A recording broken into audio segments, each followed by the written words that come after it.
السلام علیکم ورحمۃ اللہ وبرکاتہ۔ بسم اللہ الرحمن الرحیم۔ آج کی تعلیم حکایت صحابہ رضی اللہ تعالیٰ عنہ، چیپٹر نمبر 12، پیج نمبر 173 سے ہے۔ حضرت ابن زبیر رضی اللہ تعالیٰ عنہ کی بہادری روم کی لڑائی میں۔ حضرت عثمان رضی اللہ تعالیٰ عنہ کے زمانہ خلافت میں سن 26 ہجری میں مصر کے پہلے حاکم حضرت عمرو بن عاص رضی اللہ تعالیٰ عنہ کے بجائے جب عبداللہ بن ابی سرح رضی اللہ تعالیٰ عنہ حاکم بنائے گئے تو وہ روم کی لڑائی کے واسطے 20,000 کے مجمع کے ساتھ نکلے۔ رومیوں کا لشکر 2 لاکھ کے قریب تھا۔ بڑے گھمسان کی لڑائی ہوئی۔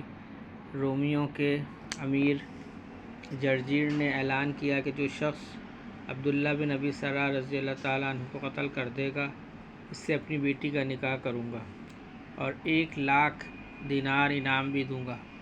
اس اعلان سے بعض مسلمانوں کو فکر ہوا۔ حضرت عبداللہ بن زبیر رضی اللہ عنہ کو علم ہوا۔ انہوں نے کہا، یہ فکر کی بات نہیں، ہماری طرف سے بھی اعلان کیا جائے کہ جو جرجیر کو قتل کرے گا اس کی بیٹی سے اس کا نکاح کیا جائے گا اور 1,00,000 دینار انعام، اور مزید یہ کہ اس کو ان شہروں کا امیر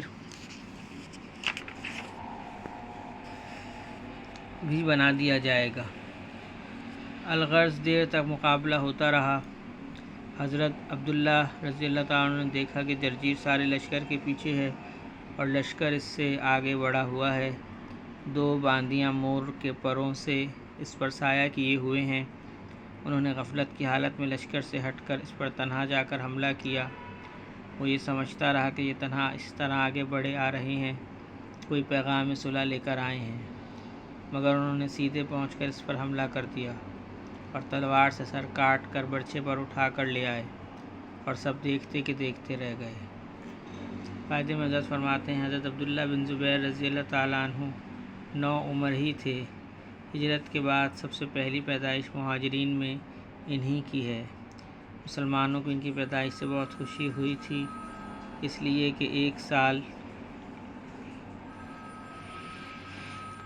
تک کسی مہاجری کے کوئی لڑکا نہ ہوا تھا، تو یہود نے یہ کہہ دیا تھا کہ ہم نے ان مہاجرین پر جادو کر رکھا ہے کہ ان کے لڑکا نہیں ہو سکتا۔ حضور صلی اللہ علیہ وسلم کا معمول بچوں کو بیعت فرمانے کا نہیں تھا، لیکن حضرت ابن زبیر رضی اللہ عنہ کو 7 برس کی عمر میں بیعت فرما لیا تھا۔ اس لڑائی کے وقت ان کی عمر 24-25 سال کی تھی۔ اس عمر میں 2 لاکھ کے مجمع کو پھیلان کر اس طرح سے بادشاہ کا سر کاٹ لانا معمولی چیز نہیں۔ بس بھائی دوستوں سے کچھ پڑھا اور سنا گیا۔ اللہ تعالیٰ ان سب باتوں کو پڑھنے اور سننے سے زیادہ عمل کرنے کی توفیق نصیب فرما دے اور ان تمام باتوں کو دوسروں تک پہنچانے والا بنا دے۔ اللہ پاک نے یہ نبی والا کام میری، آپ کی اور تمام عالم کے تمام مسلمانوں کی ذمہ داری لگائی ہے۔ خود بھی ان سب باتوں کو سیکھیں، عمل کریں اور دوسروں کو بھی اس کی دعوت دیں۔ اللہم صلی علی محمد وعلی آل محمد۔ اللہم اعنی علی ذکرک و شکرک و حسن عبادتک۔ اللہم حاسبنی حسابا یسیرا۔ اللہم ارفع عنا البلاء والوباء۔ رب ارحمہما کما ربیانی صغیرا۔ رب اغفر وارحم وانت خیر الراحمین۔ اللہم انک عفو تحب العفو فاعف عنی۔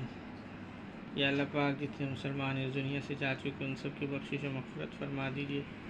یا اللہ پاک جو بیمار ہیں ان سب کو صحت کاملہ عاجلہ مستمرہ دائمہ نصیب فرمائیے۔ یا اللہ پاک جو پریشان حال ہیں ان سب کی پریشانی کو ختم فرما کے راحت چین سکون عافیت کے ساتھ عطا فرما دیجیے۔ سبحان ربک رب العزت عما یصفون وسلام علی المرسلین والحمد للہ رب العالمین۔ آمین برحمتک یا ارحم الراحمین۔